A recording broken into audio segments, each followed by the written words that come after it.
Hello guys, good morning. আজকে দুবাইতে আমাদের ডে 3। আমরা আজকে চলে এসেছি দুবাই মিউজিয়াম। তো আজকে মেবি এখানে টিকিট আমরা পাবো কি পাবো না সেটা জানি না।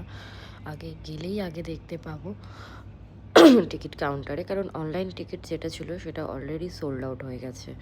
তো আমরা এই জন্য অনলাইন কোনো টিকিট কাটিনি, এখানে এসে লাইভ টিকিট কাউন্টারে দেখছি। তো ওখানে যদি পাওয়া যায় তাহলে আজকে দেখতে পারবো দুবাই মিউজিয়াম, নাহলে যেদিন টিকিট পাবো সেদিন অ্যাভেলেবেল থাকবে। তো বাইরে থেকেই আমি জাস্ট ঢুকে ভিডিও করেছিলাম।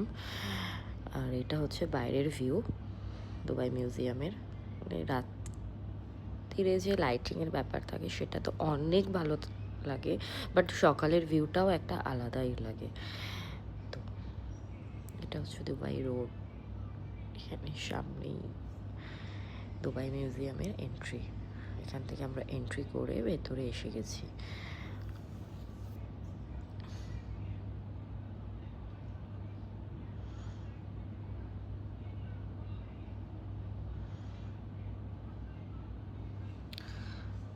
তো দুবাই মিউজিয়ামে আমরা ভেতরে গিয়ে টিকিট পাইনি।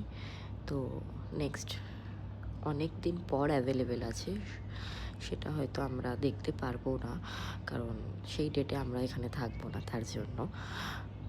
তো নেক্সট কখনো এলে আবার দেখা হবে দুবাই মিউজিয়াম। তো এখানে দেখো একটা ফারারি দাঁড়িয়ে আছে রেড কালারের, জাস্ট অসাধারণ গাড়িটা, মানে